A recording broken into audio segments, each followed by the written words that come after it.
Quand tu viens vraiment d'un milieu défavorisé, c'est vachement dur d'avoir de l'estime. Parce que tu as l'impression que tu es le milieu d'où tu viens. Alors que moi, j'étais pas ce milieu-là. Même si j'ai vécu là-dedans, j'ai jamais été comme ils étaient. Je voulais prendre une fois des cours chez une dame à Nantes. Et je me retrouve au milieu d'étudiants des Beaux-Arts qui venaient faire du dessin chez elle en cours du soir. Je me suis senti complètement décalé. Déjà, ils venaient d'un milieu bourgeois. Et je me suis senti tout petit, ridicule. Donc j'ai fait 3 séances chez elle et je me suis barré, quoi. 15 ans après, hein. Je la croise dans la rue, cette dame. J'étais parti parce que je me sentais pas à ma place. Je me sentais ridicule, tatati. Elle dit, mais vous savez, j'ai gardé tous vos dessins.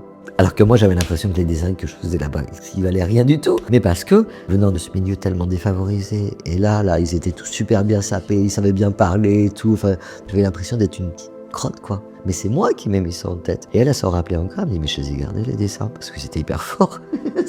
Donc tu sais même pas que tu l'es. Moi, j'étais tellement mal que du coup, je pouvais pas me dire que mon dessin, il était beau. Je pouvais que me dire que mon dessin, il était moins bien que ceux des autres. Et j'avais l'impression qu'ils me regardaient comme si j'avais rien à faire là. Mais ça, c'était ma parano. C'est comme si je m'étais dit, en fait, t'as voulu toucher un truc, mais c'est vraiment pas pour toi. T'as pas le droit de te retrouver là parce que tu fais pas du même monde. Et c'est pour ça qu'aujourd'hui, je mets aussi un point d'honneur à jamais juger quelqu'un. D'où il vient et sur ce qu'il fait. Tout le monde est au même niveau. Et vu que moi-même, je me suis auto-jugé quelque part. Et c'est pour ça que je trouve ça chouette de m'être tourné vers l'art, d'être où je suis et d'être comme je suis.